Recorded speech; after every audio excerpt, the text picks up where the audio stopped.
Hello friends, जय Hind. Academy for education में आपका स्वागत है।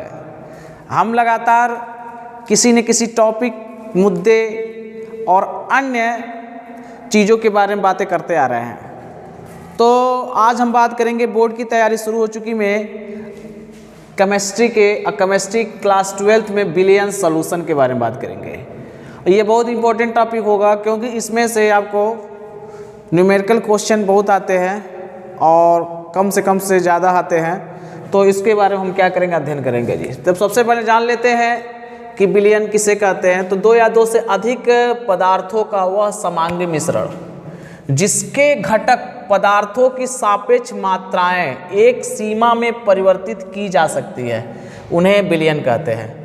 बिलियन में उपस्थित उस घटक को विलायक कहा जाता है जिसकी भौतिक अवस्था बिलियन के भौतिक अवस्था के समान हो, जो अधिक मात्रा में उपस्थित हो। बिलियन में उपस्थित दूसरे अन्य घटक को विलेय कहते हैं जिसकी मात्रा क्या होती है, कम होती है।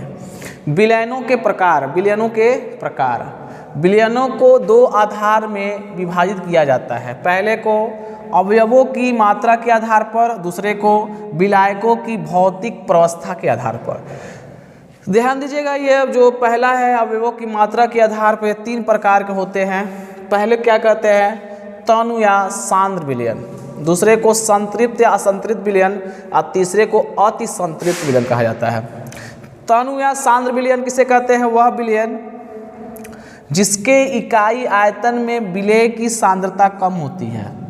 विलेय की सांद्रता क्या होती, कम होती है, तनु विलयन कहलाता है।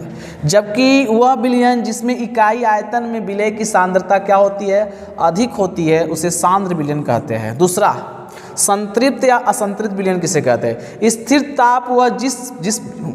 ताप वह विलयन जिसमें विलेय की अधिकतम संभव मात्रा घुली होती है, उसे संतृप्त विलयन कहते हैं। जबकि असंतृप्त विलयन किसे कहते हैं, वह विलयन जिसमें विलेय की मात्रा संतृप्त विलयन के आवश्यक मात्रा से क्या होती है, कम होती है, उसे ही असंतृप्त विलयन कहते हैं। तीसरा अति संतृप्त विलयन, स्थिर ताप पर वह जब किसी विलयन में विलेय की मात्रा संतृप्त विलयन की आवश्यक मात्रा से क्या हो जाती है, अधिक हो जाती है, तो उस विलयन को अति संतृप्त विलयन कहते हैं।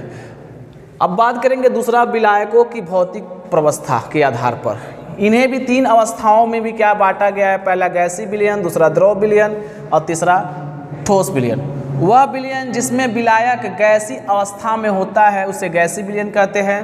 दूसरा द्रव विलयन किसे कहते हैं, जिसमें विलायक पदार्थ द्रव अवस्था में होता है जबकि विलेय पदार्थ ठोस या गैस अवस्था में हो तो उसे क्या कहते हैं, द्रव विलयन कहते हैं। तीसरा ठोस विलयन किसे कहते हैं, यदि किसी ठोस द्रव गैस के कण आणविक एवं परमाणविक आकार के किसी दूसरे ठोस पदार्थ में अनियमित रूप से प्रक्षिप्त हो जाते हैं, प्राप्त विलयन को ठोस विलयन कहा जाता है। तो ये दोस्तों क्या था, क्लास 12 का बिलियन सॉल्यूशंस के कुछ पॉइंट थे, इंपॉर्टेंट फैक्ट थे जो आपके एग्जाम के लिए महत्वपूर्ण है। इसी तरह से मिलते रहेंगे, किसी न किसी टॉपिक की बात करते रहेंगे।